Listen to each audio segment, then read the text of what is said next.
And welcome to today's show. I got to take the headphones out because of the delay. I welcome you all to today's show, all about the ATEM mixer and the YoloBox. Actually, it's about all kinds of mixers, but we're going to use the ATEM mixer as the example of the one mixer that people ask about the most. And I have an action-packed show for you today. I have 4 video mixers in front of me. 2 of them are YoloBoxes. But in order to show you video mixing, I am going to be talking about a video mixer. And I have right here below me, I have my setup. This is the YoloBox Pro, and this is an ATEM Mini. And this is actually the ATEM Mini that I usually use on my show every single week. So if you see me switching what's over there in that box, this is how I do it, because I have a picture-in-picture like this. So I'm going to tap this up. And then I can switch between what's over there in that box. And this is a great feature because there's only 2 of these side-by-side views. But with this, I can have 4 different inputs in that box. And then, of course, I can always just call that up directly and then switch between those inputs over here. Now, I have it labeled with what's normally plugged into here. This is a special situation. So this is accessing a camera and a laptop that I don't normally have set up, and then I actually have to I have to replace this with another video mixer off to the side so that I can bring this picture up that you're seeing now. So there's a video mixer feeding a video mixer, feeding a video mixer, feeding a YOLO. There's a lot going on right now, but I hope to be able to answer all of your questions with regards to using an external audio mixer with your YoloBox and why you would do that, the advantages, the disadvantages. I mean, obviously one of the key disadvantages is now you got 2 pieces of gear. You know what I mean? So I have 2 things sitting here on my table, and if this was going to be sitting on the tripod, then where does this go? I mean, this doesn't have a tripod mount in it. So I'm not able to just I have to have a little shelf, and I have a little shelf here on my production table.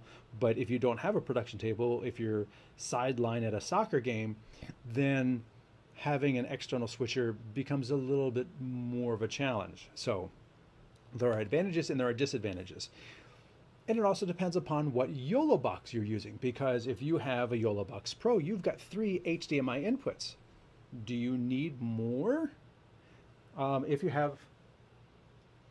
have the YoloBox Mini, you only have 1 HDMI input, and yeah, feeding the output of, let's just say, the ATEM Mini into here, that really helps out because now you've got 4 going into 1, and that 4 is not taking processing power because it's being handled externally.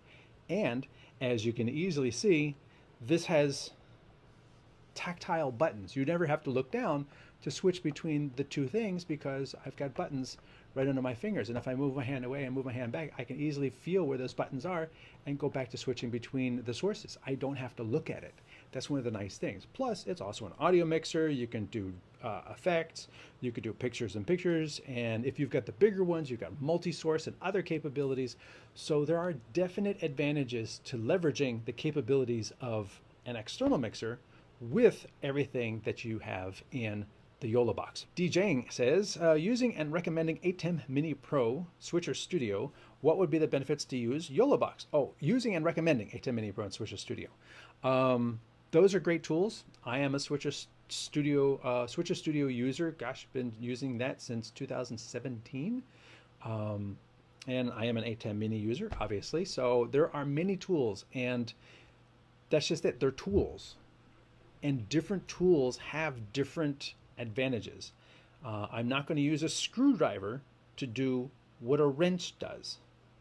And I'm not going to use a pair of pliers to do what a drill does.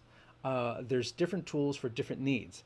And, even looking at what I have here, this has 3 inputs. This is 4, This has physical capabilities, plus there's a software app on a computer to get you in there and do all kinds of audio, equalization and different things like that, and set up your macros and your green screens and things like that. There's a lot you can do with this.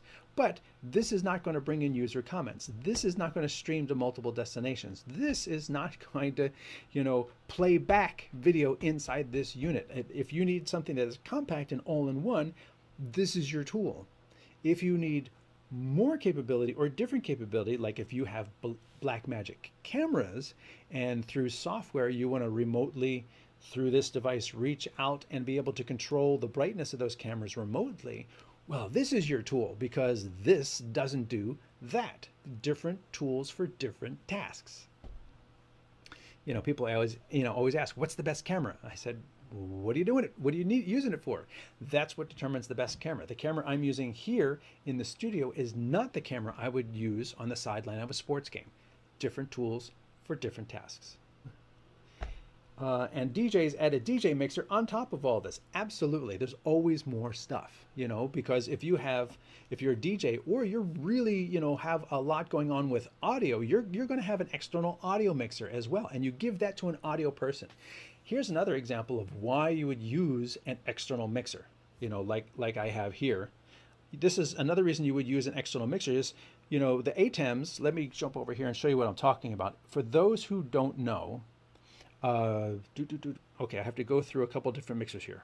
So that's here, and then I take that and I bring this. Okay, so the ATEM mini line is available in Pro ISO, which basically means you can record each of the inputs, and the Extreme, which is 8 inputs. Yes, it is just a wall of buttons, but you can give that to someone else to just switch between cameras. And then that means the next person who is in front of the YoloBox can do comments and can do the streaming information and can do replays if you're doing sports, and can do audio mixing and can bring in remote guests and things like that. So you're dividing the labor among different people. So the person who's switching the cameras is focused on the cameras, and the person who's looking at the comments is focused on reading the comments. So if you got a lot of comments coming in, they're picking and choosing which ones they want to put up on broadcast. So the advantage of separating the tasks means you're allowing different people to focus on different things, and they're giving 100% of their focus to that thing.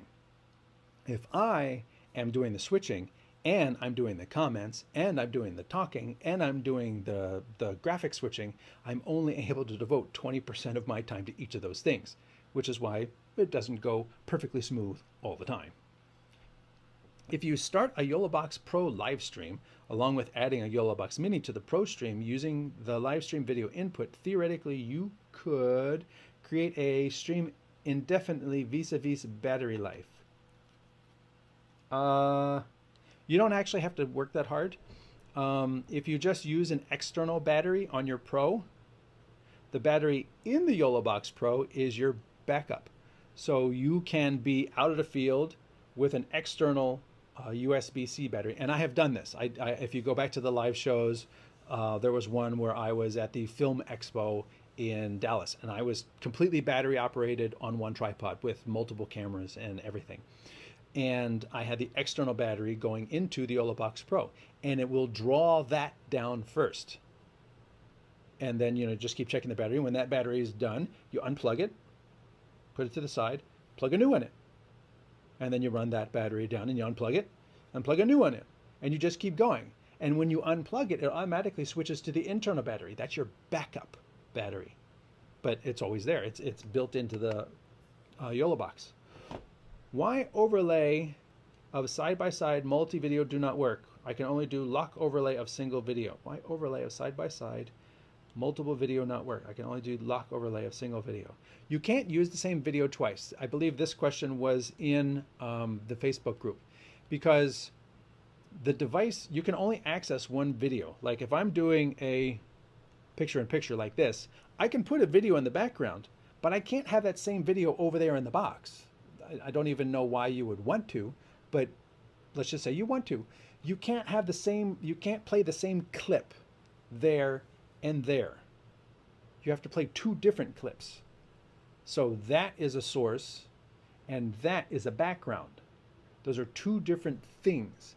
And if you want to have a background, you take your video clip and you label it background, and then you take the same video clip, you duplicate it, and you call it source or whatever. And then from that media, you then bring up one thing here and one thing there. So it's playing two different files from two different places.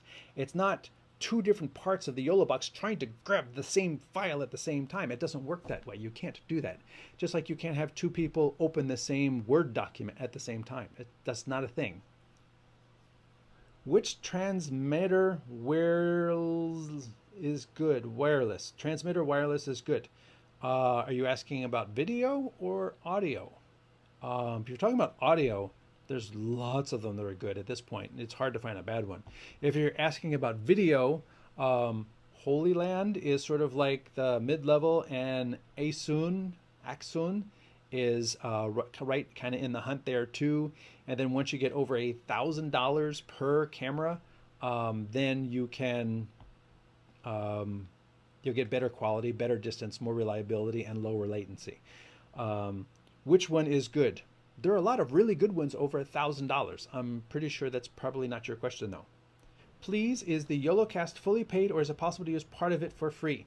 There is part of the, not YoloCast, but there is the, so, and if I come over here, YoloCast down here has the Overlay Lab, and the Overlay Lab is free to use. So if you want to create your own custom overlays, if you want to build your own scoreboard with the colors and designs and whatever, this is where you do it, right there. And you do it for free. That part is free. The video tutorials are free too. But the live events, the embedding, the media center, the reports, the stream source, and the destinations, that is all part of YoloCast, and that is a paid service. Another part of YoloCast is, yeah, this is the custom scoreboards that you can build, and the art and streaming protocol for reliability is part of the paid YoloCast service. What is available without paying for YoloCast is bonding. That is a separate service that you can get where the YoloBox will combine an Ethernet connection, a Wi-Fi connection, a cellular connection, and another connection, however you get it, whether it's just over USB. Now, it could be LTE, or it could be an Ethernet dongle. And all four of those connections will be combined into one. I just did a video with regards to bonding, so you can check that out on the YouTube Tech channel. And that will explain how that stuff comes together. Imagine wrestling. There. I'm new to YoloBox. I only bought one 3 weeks ago. Previous long time Sling Studio user. Sling Studio was cool. Anyway, can I improve the recording that I live stream? I am live streaming and recording at the same time. The answer is there's one compressor in the YoloBox. If you are streaming at 1 megabit, which is really low, and it's giving you a grainy image, that is also the same 1 megabit that you're recording. If you can stream at 4, then you're recording. That same stream goes to the recording. There's only one compressor. You can't record at 12 and stream at 2. That's two different things. Now, that is one of the things that people can do if they are, yes, it worked that time, if they are using two different devices. If you have an ATEM that can do the recording and you plug in your USB, you know, you can record the program at some beautiful data rate and then come over here for your stream.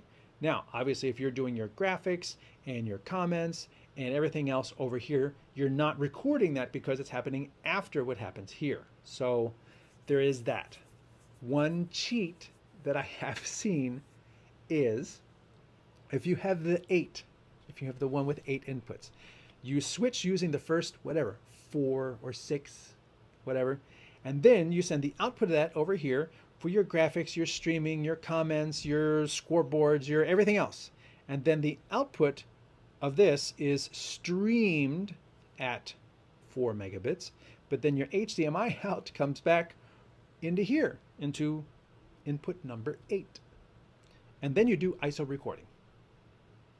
And your ISO record includes number 8 at a very high bit rate. So you're getting the HDMI out, which is before compression.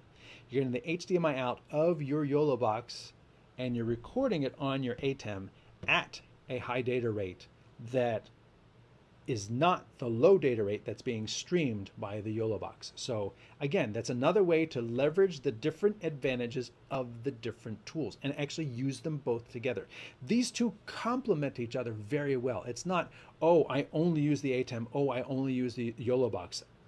Every week I use both. You can see I need both for the inputs and other capabilities so that I can switch without looking. I can switch what's in that box. It's super handy to have something like this. I mean, it's only because I was doing this show with the YoloBox that I ended up buying the ATEM Mini. And I didn't get the 8. There have been times I wish I had more. I have another switcher over there.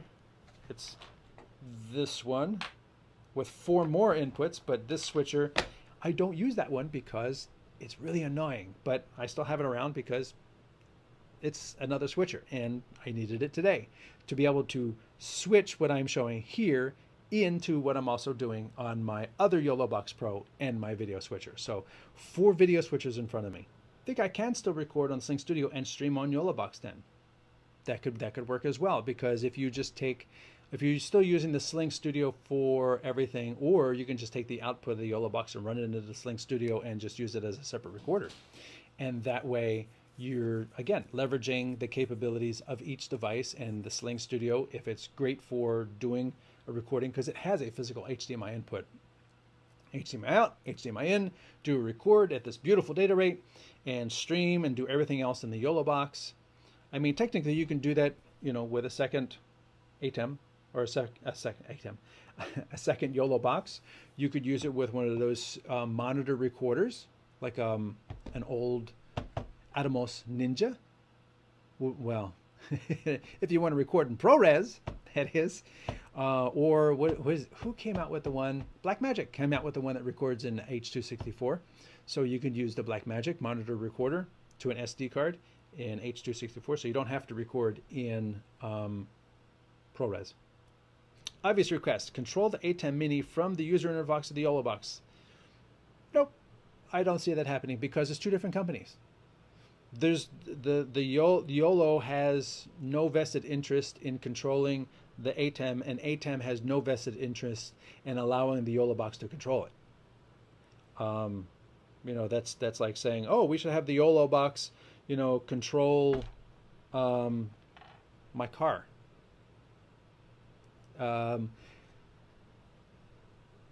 Now, a pan-tilt zoom camera that is plugged into the YoloBox, which YOLO actually makes a pan-tilt zoom camera, and I have one right here.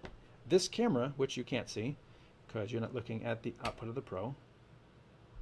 Okay, this camera right here, which is my overhead camera that's plugged into my demonstration setup, this camera is the YOLO Stream, the Verticam, that's it.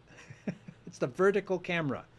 So it's the Verticam, and it's a pan-tilt zoom camera. So I can, with this remote, I can push the button and tilt it up and pan it left and tilt it down and pan it the other way, and you can see that. Oh, you can see it's focusing on the TV there. So what I want to do is I want to rotate this. There we go. So there we go. We've got that going on. So this is the overhead camera, and I can switch between the laptop and the overhead camera in the side-by-side that I've got going on this device. And what you're looking at over here is the output of the Pro. So the Pro is here, and if I do side-by-side on the Pro, now you've got a side-by-side-by-side. Which is why I was saying it can get kind of confusing when you do a show with a switcher that's going into a switcher that's going into a switcher that's going into a switcher that's going out to you.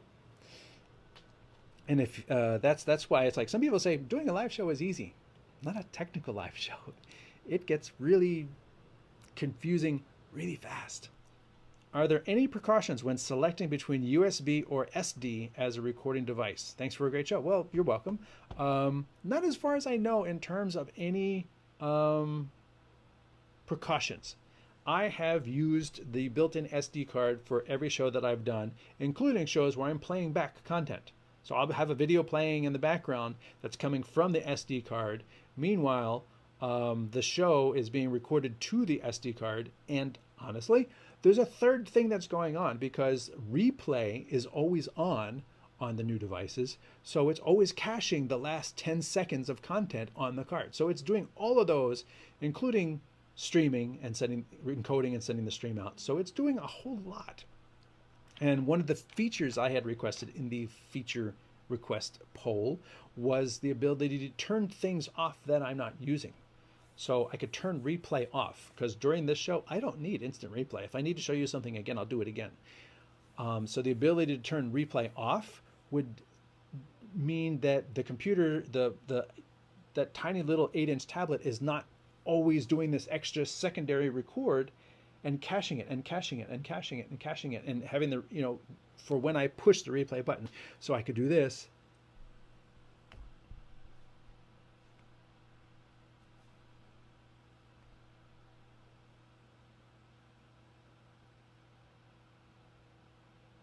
Yeah. Do I need to do that during a show? Look, it's live. No, I don't need to do that during a live instructional streaming event. Sports, yeah. This, not so much. So to be able to go in and tell the YoloBox, don't concern yourself with that. Don't waste processing resources and SD card recording on the replay. Just turn it off. That would give me back some resources that I could use for other things. Maybe that text going across the top will be a little smoother. Who knows? My name is Anthony Barocas. I am an independent producer here in the Dallas area, United States, and I appreciate you all being here for today's show. Love having you all back, and with that, I will bid you adieu and look forward to seeing you next week.